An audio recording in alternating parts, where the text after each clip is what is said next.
금리를 많이 낮춰줄 줄 알고 시장이 뜨거워지잖아요.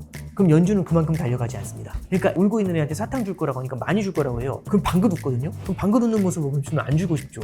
그거하고 똑같은 거죠. 저는 뭐 전쟁 난다 이런 말씀보다는 자잘한 지정학적 분쟁이 언제 어디서 어떻게 일어나도 이상하지 않은 세상이 된 것 같아요. 그러면 우리가 포트폴리오 운영할 때 그런 지정학적 리스크가 핫섭을 하다면 그 확률만큼은 대응을 해줘야 되잖아요. 맞아요.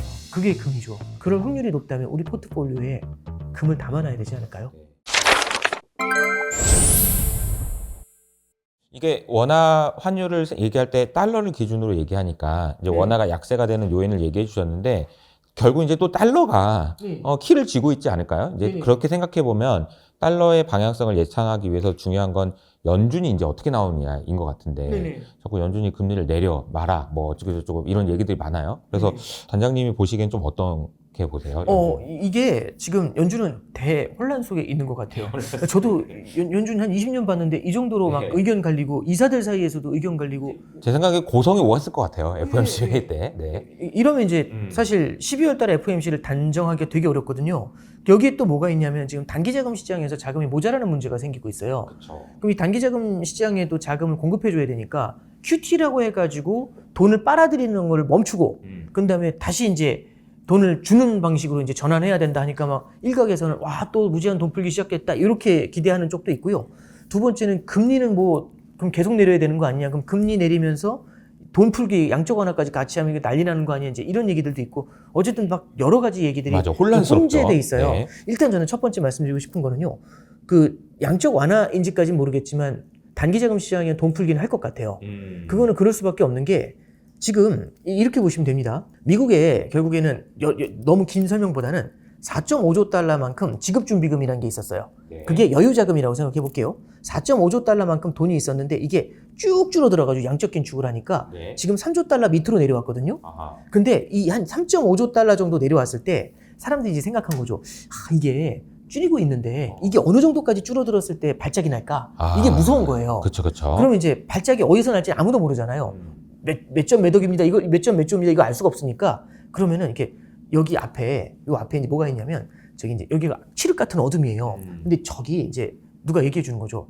거기서 한 10m 앞에는 이제 앞정이 한 100개 깔려 있어. 이러는 거죠. 우린 맨발이에요. 그럼 이제 딱 걸어가다가 이제 10m 정도 남았잖아요. 그럼 이제 10m 남으면 우리 어떻게 걷냐면 천천히 걸어야 되지 않을까요?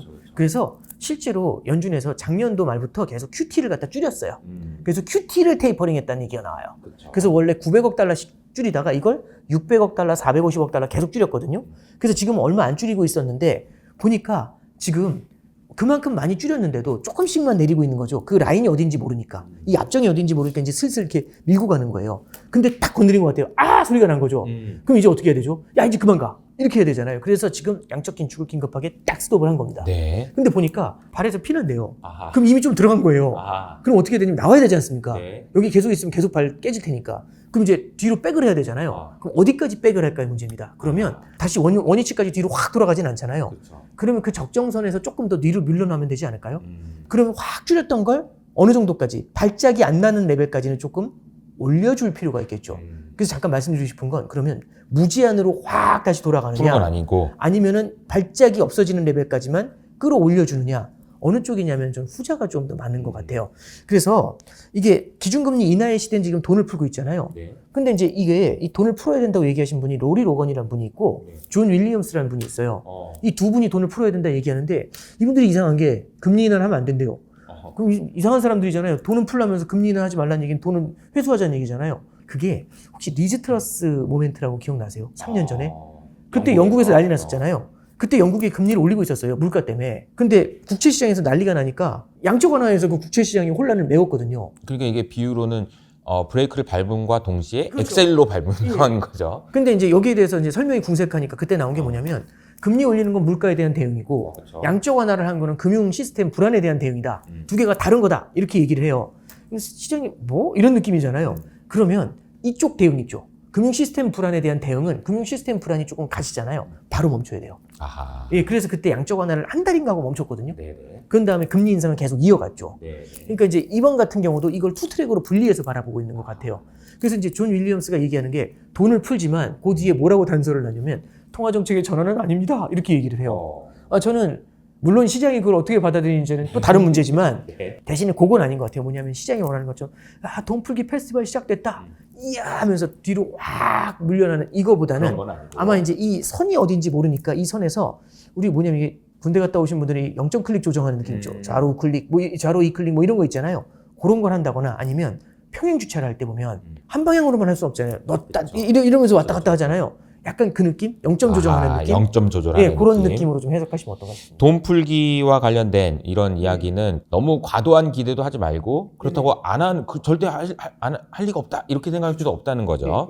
네, 그 정도 생각인 거고. 금리는 어떻게 해야 될까요? 이게 일단 첫 번째는요. 요즘 이제 얘기 나오는 게 금리가 지금 우리나라 금리가 뛰었어요. 네. 그리고 이제 미국 같은 경우도 지금 금리가 좀 애매한 모습이거든요. 일단 이렇게 하죠. 연준 같은 경우는 기준금리 인하에 대한 기대가 살아있는데 이게 문제가 한번 잠깐 상식적으로 생각해 보시죠. 지금 우리가 좀 수능 시험장에 앉아 있어요. 시험 문제 나왔어요. 뭐라고 나와 있냐면 A국은요. A국가는 지금 물가가 중앙은행의 목표치를 초과했대요. 그리고 벌써 4년째 목표치를 초과했답니다. 그리고 실업률이 사상 최저까지 내려왔는데 거기서 살짝 올라온 정도래요. 그래서 자연 실업률에 가깝대요. 그리고 지금 자산 시장은요. 부동산 시장하고 주식 시장은 사상 최고치랍니다. 이 A국은요. 다음 중 어떤 통화 정책을 써야 될까? 이렇게 나온 거예요. 자, 1번. 시험에서. 예, 그렇죠. 네. 시험이에요. 지금 우리 시험 보고 있는 거예요, 지금. 1번. 물가는 높아, 실업률은 예, 낮아. 그렇죠. 예. 어. 물가는 높고 실업률은 엄청 낮고 그다음에 자산 가격은 사상 최고. 그래서 과열에 대한 우려도 있대요. 버블 얘기도 나와요. 맞아요. 1번 질문. 금리를 낮춘다. 그러면 제가 시험 보고 있으면 여기 X 쳤겠죠. 그럼 뭐라고 하면 금리를 인상한다. 금리를 대폭 인상한다. 이거 고민했겠죠. 대폭 인상은 뭐 이런 고민할 거 아니에요. 그럼 어쨌든 1번은 제꼈지 않습니까, 우리? 그렇죠. 답이 1번이래요. 근데도 인하를 한다고 기대를 많이 하고 있는 거죠. 그게 지금 미국이 그렇잖아요. 그러니까요. 지금 금리를 그래서 트럼프가 지금 4.0인데 1.5까지 내리려지 않습니까? 물론 이제 1.5까지 내린다는 말씀이 아니라 그건 누가 봐도 좀 과한 거죠. 과한 건 느낌이 있는데 금리를 내릴 것 같잖아요. 저도 내린다고 생각을 하는데 네. 그럼 이제 약간 우리 교과서가 틀린 건가요? 그분들이 틀린 건가요? 어. 애매하지 않으세요? 그러니까. 네. 그래서 이제 제가 교과서 말씀드렸는데 이게 결국에는요. 교과서에 대한 부담은 분명히 존재하는 것 같아요. 자산 가격 급등에 대한 우려하고요. 그다음 그건 금융 시스템의 불안을 만들거든요. 두 번째는 말씀드렸던 것처럼 인플레이션에 대한 불안, 이 두 가지는 안고 있는 것 같아요. 그런 상태에서 실업률이 아주 낮진 않은데 향후에 실업률이 빠르게 악화될 거야라는 얘기를 하면서 지금 금리를 내리는 거거든요. 그래서 이제 보험성 금리 인하. 그렇죠. 보험성 금리 인하라는 얘기를 하는 건데 여기에 대해서 진짜 보험이 필요해? 라는 얘기에 대해서는 네. 굉장한 아규먼트가 존재하는 것 같아요. 네. 그러면 이게 이런 게 있습니다. 이런 상태에서 금리를 내리잖아요. 그럼 자산 시장이 더 뜨거워질 수가 있어요. 네. 그러면 자산 시장이 뜨거워지면 뜨거워질수록 이걸 반대하는 사람들의 입지가 더 강화가 되거든요. 그럼 그 얘기는요. 금리를 많이 낮춰줄 줄 알고 시장이 뜨거워지잖아요. 그럼 연준은 그만큼 달려가지 않습니다. 그러네요. 그러니까 애가 사탕을 줄 거라고 하니까 울고 있는 애한테 사탕 줄 거라고 하니까 많이 줄 거라고 해요. 그럼 방긋 웃거든요. 그럼 방긋 웃는 모습을 보면 안 주고 싶죠. 그거하고 똑같은 거죠. 그래서 저는 이제 말씀드리고 싶은 게 시장이 기대하는 것보다는 적은 금리 인하, 시장이 원하는 것보다는 늦은 금리 인하 이게 패턴이 될 것 같아요. 그 얘기는요. 많이 내려줄 줄 알고 기대했었던 시장 금리가요. 다시 감겨 올라오는 모습을 만들어내는 게 언제든지 나타날 수 있다는 겁니다. 그래서 많이 내린다 하면서 시장 금리가 확 따라 내려갔다가 아니래 하면서 돌아 올리는 거 있죠. 이런 모습들이 수시로 아마 내년에도 보시지 않을까. 그거 하나 말씀드리고요. 우리나라 같은 경우도 금리가 지금 우리나라 지금 실물 경제 성장을 보면 별로 안 좋아요. 그럼 이제 금리를 인하해 줘야 되거든요. 그래서 올해 초에는 우리나라 기준금리가 1.75나 1.5까지도 내려간다 이런 얘기가 있었어요. 지금 2.5거든요. 근데 이제 문제가 뭐냐면 한국은행이 금리를 볼 때는 네 가지를 봐요. 첫 번째는 성장, 두 번째는 물가, 세 번째는 부동산, 가계부채, 네 번째는 환율을 봐요. 근데 올해 초에는 성장이 초토화돼가지고 성장률이 엄청 낮았어요. 물가는 2% 언더에서 안정이 돼서 1.9 정도 나왔거든요. 그런 상태에서 가계부채가 좀 부담스러웠어요. 그리고 이제 부동산도 조금 부담스러웠죠. 올해 연초에는. 그 다음에 환율은 뭐 1370원도 갔었잖아요. 그러니까 괜찮은 거 아니야? 이러니까 이제 금리를 내릴 수 있었던 거죠. 근데 지금 분위기는 문제가 뭐냐면 환율이 1470원이라서 또 불안불안해요. 그렇죠. 여기다 대고 과감하게 금리 인하하냐? 요거 쉽지 않아요. 두 번째는 가계부채 때문에 15 대책이 나왔어요. 이런 상태에서 금리 인하한다? 이거 소리 들을 수 있어요. 그런 상태에서 지금 물가가요. 이번 달 지난달 소비자 물가 지수가 2.4로 올라왔어요. 중앙은행 목표치를 넘었죠. 그리고 두 번째는 성장률이요. 지금 이번에 하는 총재 코멘트가 이번 주에 나온 게 뭐가 있었냐면 성장률 전망은 상향 조정할 수 있다. 이 얘기가 나와요. 왜냐하면 지난 상반기에 우리가 추경을 했잖아요. 내수 경기 부양을 위해서 민생지원금 이런 게 들어갔잖아요. 네. 그러면서 성장률을 갖다가 끌어올리는데 내수 성장이 올라오는데 반도체가 생각보다 좋아요. 그래서 내년 성장률 전망이 1.8까지 올라올 수 있거든요. 너무 좋아요. 반도체가 지금. 예. 네. 그러면 성장이 양호해졌고 물가가 높아졌잖아요. 그 상태에서 가계부채 불안하고 맞아요. 환율 불안이 같이 있어요. 그러면 금리 인하를 이 인하를- 네 가지 요인 중에 인하를- 금리 인하 할 만한 게 수능 시험에 나오면은 그렇죠. 하지 말라고 하겠죠. 그죠? 수능 시험에서 그렇게 풀어야 되지 않을까요? 그러니까요. 예. 예. 그래서 지금 우리나라 같은 경우도 기준금리 인하가 1.5, 1.75 이렇게 얘기를 했다가 지금 그게 빠르게 되감기고 있어요. 그래서 어쩌면 지금 이번에 이미 금리 인하 끝난 거 아니냐 이 얘기까지 나오거든요. 그럼 시장금리가 확 내려갔다가 아니래 하면서 되돌리는 속도가 되게 빠르게 나타나고 있는 거죠. 그렇게 지금 금리를 해석하시면 좋을 것 같습니다. 자, 그리고 오건영 단장님이 이제 환율에 대전환 이 책에서 이제 환율 이야기도 해주셨지만 많은 분들이 이제 흥미를 가지실 게 아마 금일 거예요. 아, 예. 이 금이라는 것을 우리는 어떻게 바라봐야 되는 것인가 네. 이런 고민인 거죠. 예. 네. 지금 질문이 너무 고급스럽게 들어와서 이게 무슨 말씀이냐면 보통 금 올라요? 이렇게 어. 물어보시는데 모르죠. 제가 어떻게 알겠습니까? 내일 금 가격을 예측할 수 있는 사람은 저는 없다고 생각합니다. 워낙에 많은 변수가 산재돼 있죠. 그렇죠. 그럼 이제 그 얘기인즉슨 내일 오르는지 모르면 금을 살지 말아야 될지 어떻게 알겠습니까? 이렇게 들어와요. 근데 저는 좀 생각을 좀 바꿨으면 좋겠어요. 어떻게 생각을 하냐면 우리가 긴 호흡으로 바라봤었을 때 이 금이라는 가치가 어떻게 될 건지에 대해서 고민을 해야 되는 거지 내일이 금 가격을 뉴스를 보면서 찍는 거는 저는 불가능하다고 생각하거든요. 네. 그러려면 이런 거 있죠. 어떤 아이한테 투자를 해요. 이제 축구 선수인데 이 아이가 예를 들어서 박지성 선수예요. 네네. 10대의 박지성 선수 딱 보면 여러 가지를 평가할 거지 않습니까? 어. 미래에 잘 될 것 같아. 음. 내일 골을 넣을지는 모르죠. 음. 근데 미래에는 정말 클 것 같아. 이런 생각이 들면 이 선수한테 투자해야 되지 않겠습니까? 그러려면 이 선수의 면면을 깊이 있게 봐야 되겠죠. 그러면 제가 말씀드리고 싶은 건 골드 가격이 내일 오를지 떨어질지보다는 이 골드라는 애가 갖고 있는 특성이 뭔지를 좀 주목하는 게 중요하지 않나 특성이 싶어요. 뭔지. 그렇죠. 그럼 이 골드 가격이 갖고 있는 특성은 첫 번째는 지정학적인 리스크를 해지하는 수단이 될 수 있어요. 결국엔 자잘한 전쟁 같은 거 나오면 튀어오르거든요. 근데 지금 트럼프는요, 국가의 방위를 해외에 있는 주한미군 같은 걸 늘리는 게 아니라 본토 방위 쪽으로 조금 골든돔 얘기도 보셨잖아요.